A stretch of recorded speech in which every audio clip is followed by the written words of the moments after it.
guys, so I'm out here getting my herbs today. The best time to get herbs is in the morning because the highest concentration of the oils is in the morning. So that's when I want to kind of trap it all in there and get them in the morning because I'm going to be making extract today out of mint. And you know, mint goes crazy. I mean, it grows all over the place. And right now you can see this is getting huge. And I'm going to get ready to be cutting it again so that it'll grow back again for the fall. Oh, it smells so good. Mmm. Mmm. Can you guys smell it? Oh, it smells great. The first thing we're going to make is a mint extract. And mint extracts are great because you can use them in your cooking if you need that minty flavor. If you're going to put them in any chocolatey treats, it's great. Mint chocolate. You have ice cream. You could do chocolate mint ice cream or just plain mint ice cream. So it's something that's good to keep on hand. So all you're going to do is you're going to get your mint leaves after they've been washed. And when you're going to go ahead and you want to bruise them. So you can use your hands, you can use a knife. And basically, you know, if you just want to kind of bruise them a little bit and chop them up a little bit to let some of the oils out of it, just like that. Now the mint has all been bruised up and it's ready to go. And then the other ingredient that I'm going to need is an alcohol. So alcohol is what's going to help pull out all the good stuff, and then it'll, I guess, kill all the bad stuff too. But the alcohol is very important to make if you're making your tinctures or you're going to be making this extract. And the type of alcohol is really important too. Years ago, you know, I was using, you know, other types of vodka, and I didn't even realize that they are made with GMOs. So there's certain brands that are GMO free. And if you are drinking different types of alcohols or you're using them in tinctures, just check and see.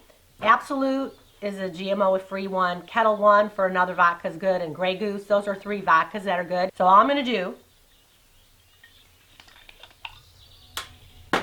is fill my jar, fill my mason jar with the leaves. Pack it in there good. Smells delicious. Love that mint. And I'm going to pour the vodka over that.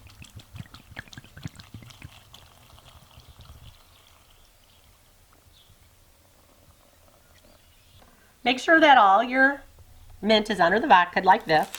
And I'm going to put a piece of parchment on there just to keep away from the alcohol. And then I'm going to put this in a dark place and just let it set. And I'm going to shake it, you know, every few days if I remember. And I'm going to let it set at least 4 weeks. I like to go 6 weeks so it'll pull out all the beneficial things out of it. And then when it's done, after the 4 to 6 weeks, you're going to go ahead and strain it, put it in a dark bottle, and that will last you, I mean, it lasted a couple years. And this is, I'll be able to keep it and use it over and over. I do use it a lot in drinks and things that I'm making, you know, if I'm going to make a, you know, lemonade and I don't have access to fresh mint, I could go ahead and use this in any of my recipes. And then some people are like, oh my gosh, you got all that alcohol. Just remember, when you use this, a little dab will do you. You only need a little bit because you just need that little minty taste. Now the second thing you can use your mint for is to ferment it. It's amazing. We raise our own lamb, and I love mint with my lamb, and I use a lot of Mediterranean type cooking.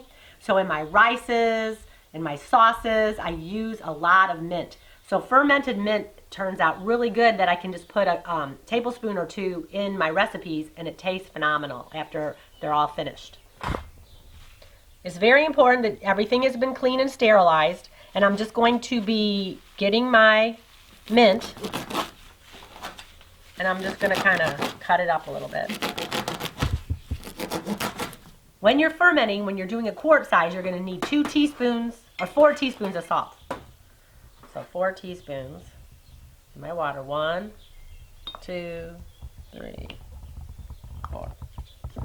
I don't recommend using refined salt. You want to be using an unrefined salt, like Redmond salt or Himalayan salt. Stir this up so all the salt dissolved in the water.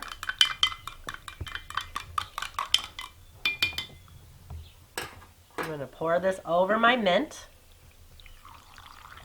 Oh, the aroma. If you guys could have smell-o-vision, it smells so good in here. So when you're doing a ferment, it's really important that you keep what you're fermenting under the water. So I'm going to use this weight. It's a pickle puck. Oops. There you go. So you want to make sure you have at least an inch head space at the top on this. So then when you're ready, we're going to ferment it. Make sure there's nothing on the top here. I'm going to put the fermenty lid, the mason top, on top here. And then I'm going to put my ring around it. And if you guys don't have a mason tops, they are so easy to ferment with. I'll have all the information below, just the links are below.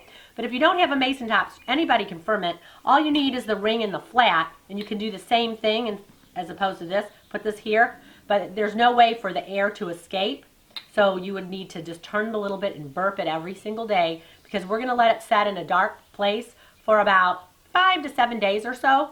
And then at that time, you'll go ahead and open it and then taste it and see how it tastes. And if you want it to have more of, you know, like more of a soury taste, let it go a few more days. If you're ready, then all you're going to need to do is take this off, put a flat on it, just like this, and put it in your ice box, and it will last you, I mean, six months, a year easy.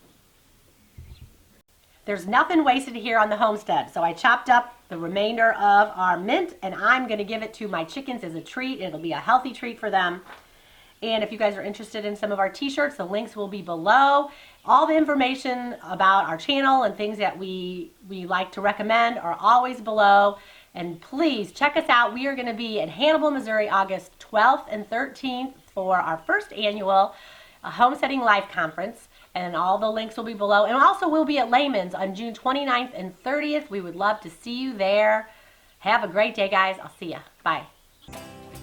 Hey guys, thanks for watching our video. You might want to check out these videos. And if you want to become a Homestead homie, click the picture of us below. We will see you tomorrow.